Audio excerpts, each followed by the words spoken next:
Hola, Calichito. Hoy aprenderemos palabras que se deben usar en el área de matemática. Parte 2. Matemática en quechua chanca se dice ñaurayupa. Empezamos. Chaninchana taula, tabla de valor posicional. Chaninchay o yupaikukuy, estimar, calcular o valorar. Chanimpura, equivalencia o equivalente. Chanimpura patmakuna, fracciones equivalentes. Chajlla sijikuna, líneas paralelas. Chajllasja, chijanakuna, rectas paralelas. Charjuy o tajruy, combinar.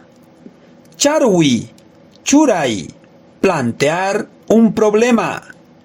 Charwi paskay, resolver el problema. Charwi o sasachakuy, problema.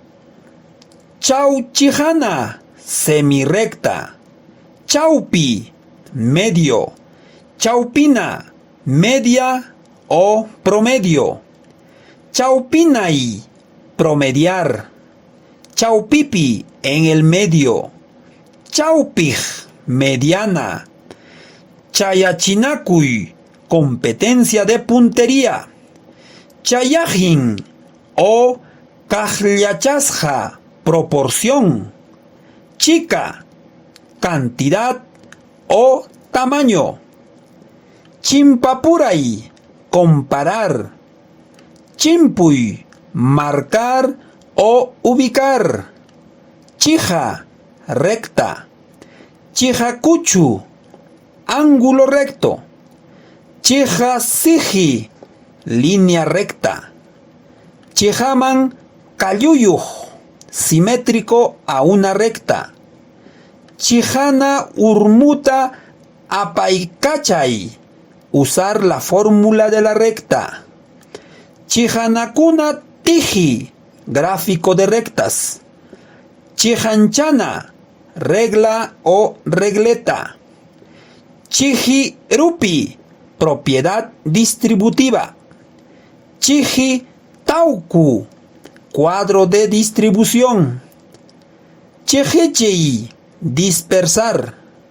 Chiru, lado. Chirusja o riji o chiruña, figura geométrica. Chiruya, lateral. No te copio, solo practico. Chao.